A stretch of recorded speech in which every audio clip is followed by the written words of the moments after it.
Hello everyone, welcome to QuintEdge. So we are starting with GIPS now, Global Investment Performance Standards GIPS. For CFA Level 1, you can expect 3 to 5 questions from this topic in exam, right? So in ethics, approximately 30 to 35 questions are tested, out of which 3 to 5 questions will definitely be from GIPS. It's a very small topic and short 3 to 5 questions are there. Okay, so let us start.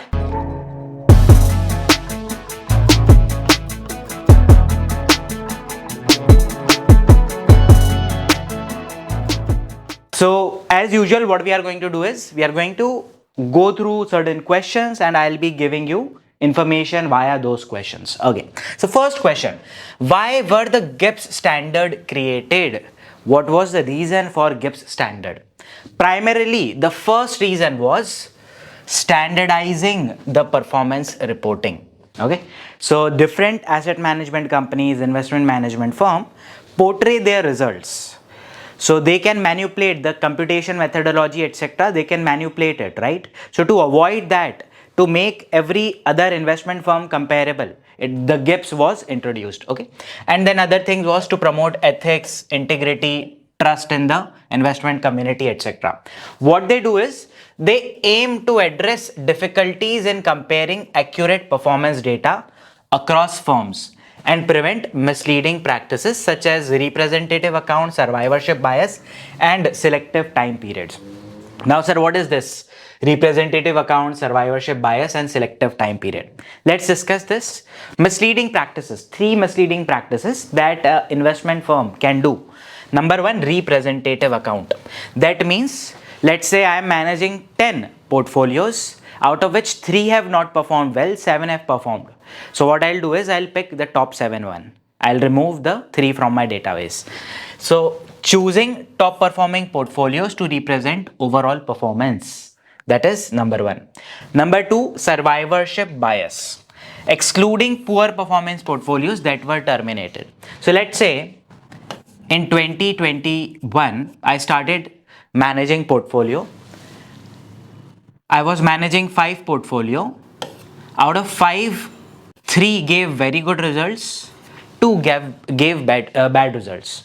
Now we are in 2025. Now, since I delivered bad results, these people left and moved to some other investment firm. Now what I'm doing is, instead of saying my returns in 2021, 22, 23, 24, after combining all 5 of them, I am saying since these 2 people have left me, so now I am managing 3 accounts. So these 3 ones from 21 to 24 I am going to do. I am going to ignore the 2 that left me because now they are not anymore with me. So automatically you are choosing the survivors. You are eliminating the bad returns of the firm that left, of the accounts that left you. Okay, that is survivorship bias. And varying time periods. Presenting performance only for the periods of high return. So like hedge funds also do this, right? If in case you are delivering higher returns, let's say for a period of 3 years, you'll report the performance every year. 4th year bad period, 5th year bad period, you will skip it. 6th year again decent performance, you will start reporting. That means you are selectively cherry picking the time period for which you want to present the returns. That is again, this is something that GIPS want to eliminate. Then what is the mission of GIPS standard? What is the mission? To make the investment performance comparable, to give, we don't have calculation part, that is there in CFA level 3, the ways of calculation, etc. Here it is universal adoption of GIPS ensure fair representation, full disclosure, accurate and consistent performance data, ultimately benefiting the investment community. Okay. Next, what are the main objectives of GIPS standard? Main objectives of GIPS, 5 of them are there, out of which the most important one is this one. Ensure accurate and consistent performance data. Data collection of returns, like how do I present my returns? Is it CAGR, median, mean? Am I considering all the portfolios, not considering all the portfolio? There is also concept of composite, we learn now in some time. So are we doing it on composite basis? Are we doing it on firm basis? So many things are there that the GIPS addresses. Then Worldwide acceptance of single standard for performance calculation and presentation. How investment industry is going to present its performance, how it is going to calculate its performance. One standard, like we have standards on accounting, standards on auditing, we have laws for like different things. Similarly, GIPS is something that it's not like it is not mandatory, it is voluntary, but in case a firm has adopted GIPS, it adds a credibility that okay, they are following the best practices to calculate and present the data. Okay. Then encourage industry self-regulation on global scale. That is, since it is voluntary, you don't have to, like, law is not saying that you have to adopt these standards. So it is voluntary in nature, therefore self-regulation. Then who can claim compliance with GIPS standard? Who can claim? Can QuintEdge do it? No, we are not an asset management companies. So the firms that manage actual assets can claim compliance. So let's say any software company that is giving me all the data basis which I am going to calculate the returns. So can that software company adopt GIPS? Answer is no. Consultants and software vendors cannot claim compliance themselves, but can support firms achieving the compliance. Okay, so only the actual asset management companies can claim it. Investment management companies can claim it. Consultants, software, all the like ancillary industries related to investment firm cannot claim it. Then can asset owners claim GIPS compliance? Answer is yes, asset owners can claim GIPS compliance if they compete for business. Like I own couple of shares of, let's say, Reliance. I'm an asset owner. Do I need to claim GIPS compliance? No, I'm not in the business of that. I am doing it in a personal capacity. I don't have to claim GIPS compliance. But if a business is doing it for clients, then they can do it. Those who do not compete but report to an oversight body. Okay, so it is not in the business of like managing assets, but it have to collect data and report it to some higher authority, like in our case SEBI. In that case, that firm that do not compete but have to report data to oversight body like SEBI, they can also choose to follow GIPS. Right? So asset owners and the authorities, the organization that have to report to certain higher authorities, they can also claim GIPS compliance. Then what are the two options that the firm have concerning GIPS compliance? Okay, two options that the firm have regarding GIPS compliance. Everyone focus, this is important. You have to fully comply with GIPS. That means you cannot say I have partially complied with GIPS. Either you will comply with GIPS or you don't comply with GIPS. There is nothing in between. There is no partial compliance. Okay, fully comply with all GIPS requirements, everything, and compliance using GIPS compliance statement. Okay, choose not to comply. Either you can fully comply or do not comply at all. Not to comply, therefore not claim or reference GIPS compliance. If in case you decide, since it is not mandatory, it is voluntary. So if you decide, okay, we are not going to comply with GIPS, don't even mention about it. There will not be any mention about that we are not compliant to GIPS. It's perfectly fine. You complied and say we are compliant with GIPS, 100% compliance is there. Or you say, okay, there need not to be any mention of GIPS, right? And does not claim or reference GIPS compliance. Is compliance with GIPS mandatory? I think I have given you the answer. No, it is voluntary. Okay. Then who benefits from the compliance with GIPS standards? So firms benefits, clients benefits, and asset owners benefits. Firms, what is a firm? That we'll discuss in some time. Clients, I don't think I need to explain what is client.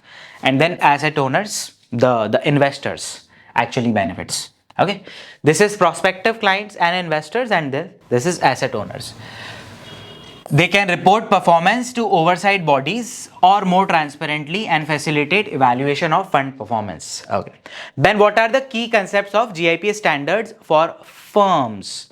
Okay, so the word key concepts over here may not fit very well, but they are talking about GIPS and firm, like how does a firm is described in under GIPS statement. So firm should follow ethical standards, GIPS promotes best practices. This is the most important point. Adhering to recommendations beyond minimum requirement. Recommendations of GIPS beyond minimum requirement for accurate performance calculation, presentation, compliance, meeting all GIPS requirements and adhering to CFA Institute guidelines and interpretation. Composites, we will discuss this in some time. Data integrity, nothing very important. Basically, the data should be accurate. Data should comply with all the GIPS requirements. Now, what are composites? I told you I'll discuss this and why they are important in GIPS standards. So, composites are bunch of portfolios that follow the same strategy. So, let's say this is portfolio 1, 2, 3. All three portfolios follow investing into distressed companies. The strategy is invest in distressed companies. So I'll call this as composite 1. Okay. Then maybe I'll have portfolio 4, portfolio 5, portfolio 6, fund 4, fund 5, fund 6. They are long only portfolios. This will become my composite 2. Okay. Composite is bunch of portfolio. Is an aggregation of portfolios managed according to similar mandate or strategy. Okay. Now, what does GIPS say about composite? GIPS require firms to use composite to prevent selective reporting. That means you have to, if in case, like you cannot say I am ignoring this portfolio. If it is managed by you as per a particular mandate, without any like the client doesn't control, the ultimate investment decision is yours. It is like we'll discuss this discretionary and non-discretionary portfolio. So you cannot skip this. You have to consider 1, 2, 3 and it will create a composite, right? You cannot do cherry picking. To prevent selective reporting only for the best only the best performing accounts, ensuring fair representation. How does GIPS standard ensure data integrity? Basically, good quality data is to be collected. Same methodologies need to be followed. Then what is a composite in the context of GIPS standard? I think we discussed this, but there are more points in this particular question. A composite is aggregation of one or more portfolios managed according to similar investment mandate, like mid-cap funds will be dealt together. Large cap funds will be dealt together. That's composite 1, composite 2, like this. Okay. It includes all actual. Follow this. Actual. It needs to be fee paying. If you want to be part of a composite, it should be an actual portfolio where you have actually invested, not a theoretical one. Okay. Like we would have invested here and we would have generated this much return. It is not a composite. Actual accounts that are paying fees and discretionary portfolio. Very, very important. What is a discretionary portfolio? There are two kinds of portfolio, discretionary and non-discretionary. Non-discretionary means client have given you certain rules and regulations that you have to follow. That means the fund manager is not able to use his discretion to manage the accounts. The investment decision is taken by client, not by the fund manager. If the investment decision, the controlling power is with client, then you will not make it part of composite. If it is not fees paying, it maybe you are like operating it for free. In that case also it will not be forming part of composite. It should be fee paying, it should be actual and it should be discretionary. That means portfolio manager, fund manager is taking all the decisions. Okay. Discretionary under that mandate to prevent firms from selectively including the best performing accounts. Why are composite required by the GIPS standard? To prevent cherry picking, right? You cannot ignore one portfolio because it is underperforming. By ensuring firm include all the relevant portfolios. How should a firm determine which portfolio to include in a composite? Which portfolio to include in a composite? Answer is all the portfolios that are actual fee paying discretionary portfolio should be used. Okay. Firm must establish criteria in advance. Ex ante, not ex post. Before the results, like you will not decide after 1 year that okay, we will include these accounts in the portfolio. Decide it in advance on the basis of these guidelines and do it ex ante including the portfolio in a composite to avoid subjective selection. This ensures that only fee-paying discretionary managed accounts to the same mandate are included. Okay. Are firm required to include all types of portfolio at least in one composite? Very nice question. Let's say you are managing 20 different portfolio. 20 different portfolio can be divided into various strategies. All the portfolio should at least like it should be forming part of one composite. That means let's say there is portfolio 1 to portfolio 6. This is short only. Okay. Then portfolio 7 is distress security. Portfolio 8 to portfolio 13. This is quant. Portfolio 14 to portfolio 20. It is mid cap. Now this portfolio, it cannot fall over here, it cannot fall over here, it cannot fall over here. It will make its own composite. It will have to read this. Yes, firm claiming GIPS compliance must include all fee-paying discretionary segregated account and pool funds in a composite, provided they meet composite definition. Question was, are firm required to include all types of portfolio in at least one composite? Answer is yes. Or like each portfolio will be falling into composite, otherwise it will create composite of its own. This one single portfolio, can it create its own composite? Answer is yes. Then what are the fundamentals of compliance in GIPS standard? Okay, moving back to the previous question again, in case it is not clear, I am saying each portfolio will fall under a composite. There cannot be a portfolio that doesn't fall into composite, provided it is a fee paying and discretionary managed. Okay, what are the fundamentals of compliance in GIPS standard? Very theoretical question. What we have done above, it's the same thing. Then what is the importance of defining firm in GIPS? Okay, so what is a firm? Let's say there is QuintEdge investments. QuintEdge investments have subsidiary QuintEdge portfolio management services and QuintEdge account management services. Now here there are 10 portfolios and here there are 5 portfolios. Now we have to, when we are deciding the GIPS will apply at firm level, right? I think we have not covered this right now. Okay, so GIPS apply at firm level, it doesn't apply at composite level, it will come later on.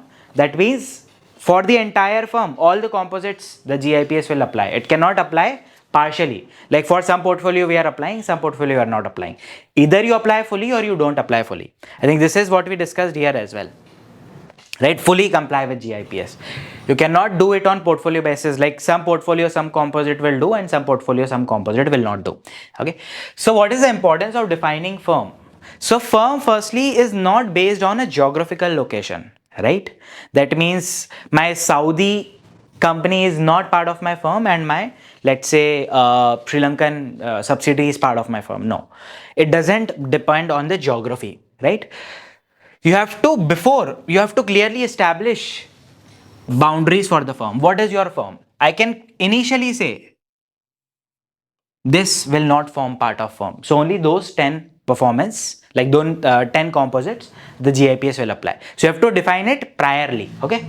So defining the firm establishes the boundaries for firm-wide compliance, setting clear criteria for total assets, determining which offices are included under the same brand name, regardless of their geographical location. Okay.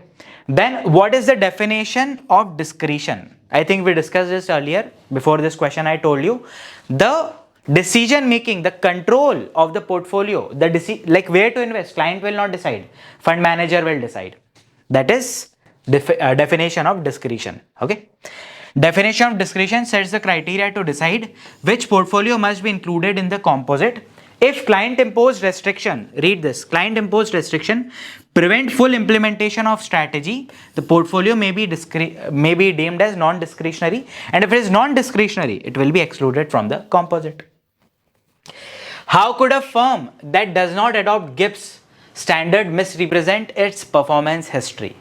So there is a firm, you don't have to mandatorily adopt GIPS. Now how you can misrepresent? You can only select the top performing things, right? One of the example, they ask for one example only of a single top performing portfolio which may not represent the overall result accurately. Okay, so think about this. I'm managing 5 different portfolio, P1 to P5. One portfolio have generated 3%, another one have generated 30%, another one have generated 5%, another one have generated 6%, another one have generated 11%. Now what I'm doing is I'm saying, let's ignore this, and I'll say my portfolio generates 30% return annually. I'm not going to report all these. I'm only going to report this. This is cherry picking, right? You are being selective about the single top performing portfolio. This is misrepresentation, right? Like I'll tell you another fraud that all of us have done. If in case someone asks you what was your score in 12th CBSE, some students generally who have scored good will say I got maybe 88%. That's good score. But some students will say best of 4 sir, 97%. 95%, best of 4, because maybe in maths they got 55. Overall percentage is 85. I have not calculated, don't quote me on this, but they say best of 4. You cannot do best of 4 over here. All. Okay, no cherry picking.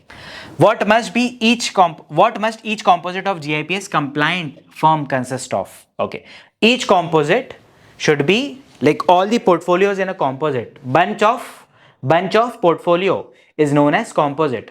So all the flowers in that bunch, all the portfolios in the bunch should be of same breed, should be following the same strategy. Similar investment mandate, objective or strategy. Okay. Then how must GIPS verification be performed? Okay. So you have complied with GIPS, but how do others know it? I need to get it verified. Is it mandatory for me to get verified? No. But I can also get it verified. So it is talking about that. So verification who will do? Firstly, it will be performed on firm-wide basis. That means you cannot say I have performed, like I have complied with GIPS for my portfolio or composite 1, 2, 3, but 4, 5, 6 I have not complied with GIPS. Na baba na. Then you have not complied with GIPS at all. Full compliance or no compliance. So verification must be performed on firm-wide basis, not on individual composites, number 1. And it will be done by independent third party, not by firm's compliance department. Basically kind of auditor, right? Which type of external auditor, not the internal one? Which type of entity cannot claim compliance with GIPS standard? Only asset management company, investment management companies, or maybe the companies that have to report to higher authority can claim, right? Otherwise you cannot claim. Software vendors, etc., consultants, etc., cannot claim compliance with GIPS. Only asset management entities like investment management firms, asset owners can claim compliance. Okay. What is an example of abusive practice the GIPS standard aims to prevent?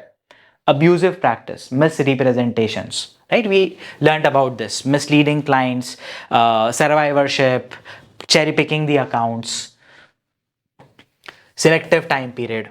What is the process of testing a firm or asset owner's compliance with GIPS standard called? Verification. We don't use the word audit over here. The testing of compliance with GIPS, the verification, it is called as verification. Are firms required to have GIPS verification to claim compliance? Answer is no. You can see, it's not mandatory, right? So if you want to claim compliance with GIPS, you don't have to. You can get it audited, you can get it verified, or you cannot get it verified and still claim compliance, right? No, verification is recommended but not required for firms to claim compliance with GIPS standard. Important point, right? It is like you complied with GIPS and you can say I have complied with GIPS, I don't need to get it verified. Or you comply with GIPS, then you go to some third party that verifies you, and then you claim compliance. Both the things are permitted. Okay. Complying with GIPS standard also satisfy regulatory compliance? No, it is not mandatory. GIPS is not an alternative or compliance with some regulatory thing. It is something promoted by CFA so that there could be single benchmark or single similar ways in which various asset management companies are calculating their return performance. Adherence to regulatory requirement is not a benefit of GIPS. GIPS compliance is voluntary. However, GIPS standard enhance comparability. What definition of firm is recommended by GIPS standard? I think we have discussed this earlier. The broadest, most meaningful definition of firm, ensuring consistency in performance. Okay, so I think we have discussed, we have to include all the offices, we have to establish under the same brand name, all the offices should be there. We have to establish in prior that, okay, this is the boundary of the firm. What does a composite return reflect in GIPS compliant performance reporting? Composite return. What does it reflect? A composite return reflects performance of all discretionary portfolio, fee paying portfolio that follow similar strategy, objective, goals, providing accurate performance representation. Okay. Next. Can GIPS verification be performed for single composite? Na baba na, firm wide. Verification will be done for entire firm. Must McGregor Investment Management, is the investment management company, include growth equity in portfolio in composite if it promotes itself as a fixed income firm but manages these portfolio? Okay. So the case is, let's say there's a fund house. It is known, or it promotes that we are very good at managing fixed income portfolio, but they also manage, let's say, a very small equity portfolio. The firm is only marketing that we are fixed income portfolio, we are expert at managing fixed income portfolio. So do I need to include equity portfolio in my do my equity portfolio need to comply with GIPS? Answer is yes. All discretionary portfolio, whether you market it, don't market it, you promote it, don't promote it, all the discretionary portfolio that are paying fee and that are in actual should be included. Whether you market it or not, it is irrelevant. Everyone, okay? Chalo. If a client restricts their managers from making trades, that means it is a non-discretionary account, it will not be included. Does the client portfolio need to be included? Answer is no. If the chief investment officer, CIO of a firm is a charter holder, is firm required to comply with GIPS? Okay, so some person at the large, at the topmost position is a charter holder. So does that mean firm have to comply with GIPS? First of all, GIPS is not a mandatory thing, right? So there is no need for compliance, and it applies on firms. It doesn't apply on charter holder, right?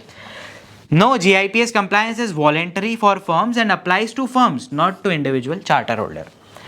Okay, it doesn't apply to individual charter holder.